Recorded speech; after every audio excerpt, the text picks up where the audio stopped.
คุณผู้ชมคะทั่วโลกบอกว่าตอนนี้เนี่ยปั่นป่วนเหลือเกินค่ะกับนโยบายกำแพงภาษีของคุณโดนัลด์ทรัมป์นะคะหลังจากที่เขาเข้ามาดำรงตำแหน่งประธานาธิบดีสหรัฐไม่กี่เดือนค่ะแต่ว่าทั่วโลกต้องมีการปรับเปลี่ยนนโยบายการค้ากันแบบเรียกว่าคึกคักเลยทีเดียวนะคะหลายคนบอกไม่อยากจะคึกคักแบบนี้เลยแต่ทั้งนี้ค่ะเกิดคำถามว่าการเปลี่ยนนโยบายต่างๆที่เกิดขึ้นเนี่ยจะทำให้เศรษฐกิจของอเมริกาเนี่ยได้รับผลกระทบด้วยหรือเปล่านะคะวันนี้เรามีบทสัมภาษณ์จากทางด้านของ Chief Economist จาก CLSA ที่เขาบอกว่าจริงๆแล้วเนี่ยดูแล้ววันนี้เนี่ยนะอเมริกาเนี่ยน่าจะยังไม่เจอวิกฤตเศรษฐกิจทำไมถึงมองเช่นนั้นและมีประเด็นอะไรใหม่ๆด้วยหรือเปล่าที่เราต้องติดตามกันดังนั้นชมกันเลยค่ะโลกปั่นป่วนอย่างเต็มรูปแบบหลังการเข้าสู่ยุคของรัฐบาลโดนัลด์ทรัมป์ที่ประกาศสงครามการค้าผ่านกำแพงภาษีทั้งกับประเทศพันธมิตรของตัวเองอย่างเม็กซิโกแคนาดารวมทั้งยุโรปรุกคืบต่อเนื่องด้วยการขึ้นภาษีกับจีนและยังเดินหน้าขึ้นภาษีสินค้านำเข้าจากประเทศต่างๆด้วยเรื่องนี้สร้างความกังวลให้กับผู้ประกอบการทั่วโลกที่เผชิญกับความไม่แน่นอนรวมทั้งในกลุ่มเอเชียตะวันออกเฉียงใต้หรืออาเซียนรายการเศรษฐกิจ Insight มีโอกาสสัมภาษณ์พิเศษ Chief Economist ของ CLSA ที่เพิ่งจะจัดงานสัมมนาประจำปีที่ประเทศไทยไปและได้คำตอบที่ครอบคลุมทีเดียว Well, so we're having our annual ASEAN Forum conference here, basically, that we have every year, right, where we invite investors to come and meet with some of the corporates here in ASEAN and also in Thailand itself as well, right? So it's a good way of corporates sharing their perspectives on things, investors getting some more insights. Sure. Then we also have a broader, should we say, strand where we go through broader macro issues that we talk to about. How is the feedback? The feedback has been very good, right? They seem to be all happy. There's maybe a renewed sort of interest in ASEAN starting to sort of bubble up around now that you have more concerns elsewhere. Is emerging market is a nice place to invest? I think right now emerging markets in general is a bit challenging because we have a weak global economic backdrop, right? There's a lot of uncertainty. We've seen equity markets in the US drop off. Risk assets have been sort of impacted by this, right? And that's typically not necessarily a good environment for emerging markets. They need to see a little bit more stability on the global economic front. They need to see somewhat less, shall we say, uncertainty in markets, I think, before they can sort of thrive, right? So right now, I would be quite cautious on that front. ในยุคสงครามการค้าที่ร้อนแรงแบบนี้วานิชธนกิจรวมทั้งสำนักเศรษฐกิจหลายแห่งปรับเพิ่มคาดการณ์ที่มีต่อเศรษฐกิจของสหรัฐอเมริกาว่ามีความเสี่ยงจะเจอกับเศรษฐกิจถดถอยมากขึ้นคำถามที่ทุกคนคิดก็คือเป็นไปได้แค่ไหนและเศรษฐกิจของประเทศเบอร์หนึ่งของโลกยังแข็งแรงอยู่หรือไม่ You just gave an interview and mentioned that the U.S. is waking up for the impact of tariffs. Yeah. What is it? What do you mean? So I think if you think about just after the U.S. elections in November, right? There was a lot of euphoria about, oh, there's going to be deregulation. It's going to be good for the economy. It's going to be good for businesses. Stock markets were thriving on the back of this. But what we're starting to see now over the past 1 or 2 months is if you look at, for example, consumer confidence, it's starting to ease, right? It's starting to sour because consumers are getting more concerned that the goods they have to buy would be more expensive because of tariffs, right? So you put import tariffs on, then American consumers, they're the ones who have to pay the higher cost of this because the importers, they will pass some of that cost on to the American consumers, right? So they're getting more concerned about more expensive consumption, right? And you can say in the US as well, there's already been a bit of a cost of living crisis, right? And this just adds on to this, right? So consumers are getting more concerned. Businesses are also starting to get more concerned about the implications of this for their own cost of doing business, but also in terms of the impact it would have on domestic demand for their products, etc. Right? So that's starting to sort of sneak into expectations. Markets, of course, are also now starting to pick up on it. We had a pretty bad day in U.S. equity markets yesterday, for example. Seems like waking up is not enough. It's a beginning. Of them realizing that maybe this is not the best way forward. Maybe we need to course adjust to make sure that we don't necessarily damage the economy too much by going too far down that route. The President Trump just said the US is still on the transactional period of the economy and just avoided to use the recession. What do you think about it? Yeah. Does it make sense? So our own baseline for the US economy is that there will not be a recession. So we have a slowdown in US growth this year to 1.8%, a bit further next year to 1.6%, but not a recession. Recession risks have certainly gone up because we have gotten these tariffs quicker.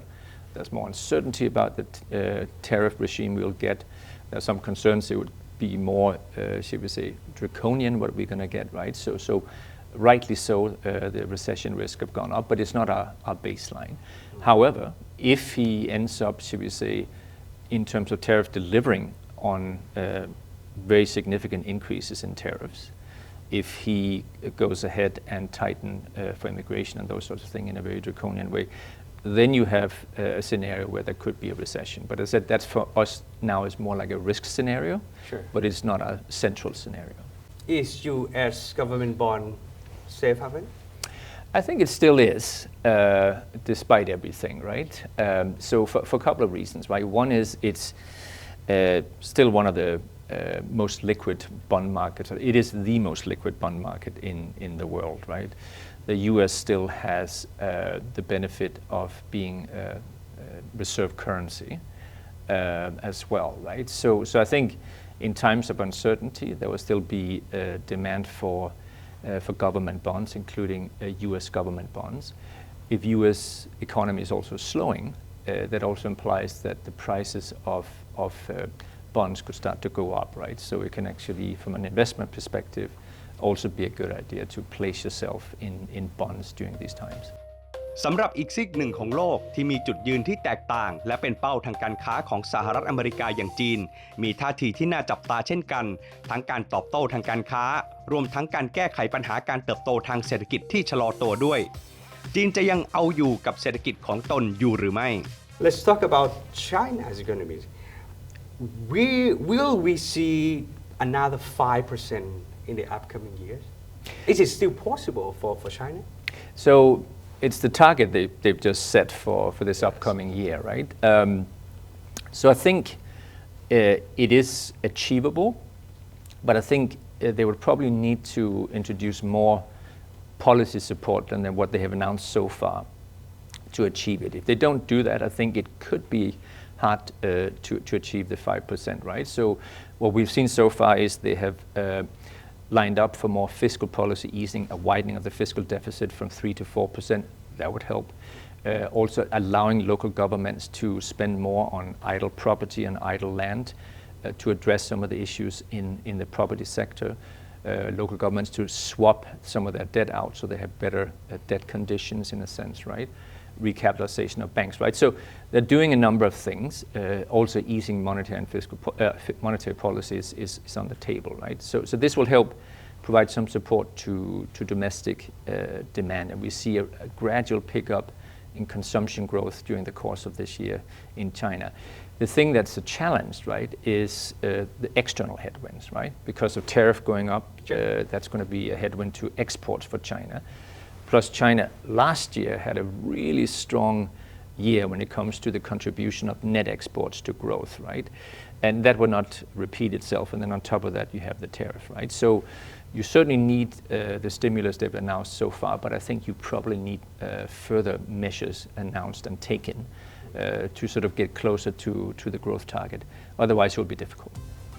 สิ่งที่อาจเป็นตัวเปลี่ยนเกมของระเบียบวาระโลกใหม่คือรอยร้าวระหว่างสหรัฐอเมริกาและสหภาพยุโรปทั้งเรื่องจุดยืนของสงครามรัสเซียและยูเครนที่ทรัมป์เปิดหน้าอย่างชัดเจนในความสัมพันธ์ที่ดีกับวลาดิเมียร์ปูตินของรัสเซียรวมทั้งกำแพงภาษีที่ตอบโต้ระหว่าง2เขตเศรษฐกิจยุโรปจากนี้จะก้าวต่อไปทางไหน And what about the US and the Europe? How do you think about its relationship, especially in terms of trade and economic activities? Yeah, so I'm European myself. I'm from Denmark actually, and it is worse than what we've seen, right? I mean, it is an alliance that has been strong always, right? But now there's more uncertainty, I guess, on that front. And I think the implication of that is that in Europe they have to, stand more together as one voice. They need to rely more on themselves, both economically as well as geopolitically. So I think that's kind of what it's sort of pushing towards this sort of, shall we say, more tense relationship we have between the US and Europe under Trump, right? Nothing says that this will exist beyond this presidential term, but for now, that's the reality of it.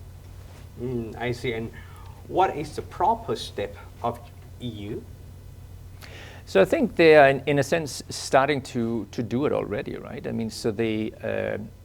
are beginning to discuss what the strategy should be, for example, vis-a-vis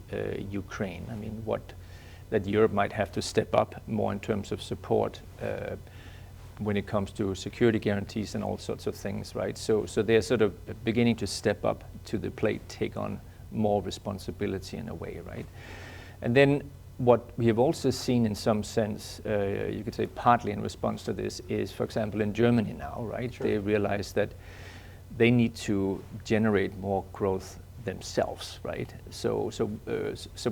part of what they're doing now is they're sort of opening up the door for maybe more investments on a pan-European level, for example, right? That will help sort of bring growth to Europe over time. And of course, what they're also doing is, in Germany's case, they have relaxed their strict fiscal rule, the debt brake, to allow for more spending on defense, which has now become, I guess, unfortunately, more relevant in this more uncertain geopolitical world we're in. จากมุมมองของนักเศรษฐศาสตร์รายนี้ประเมินความท้าทายของเศรษฐกิจโลกที่จะยังเกิดขึ้นต่อเนื่องไปรวมทั้งความท้าทายของเขตเศรษฐกิจประเทศเกิดใหม่นั่นคือประเทศไทยด้วยที่จะต้องรับมือรวมทั้งเร่งปรับโครงสร้างทางเศรษฐกิจเพื่อรองรับกับความไม่แน่นอนในวันข้างหน้าให้ได้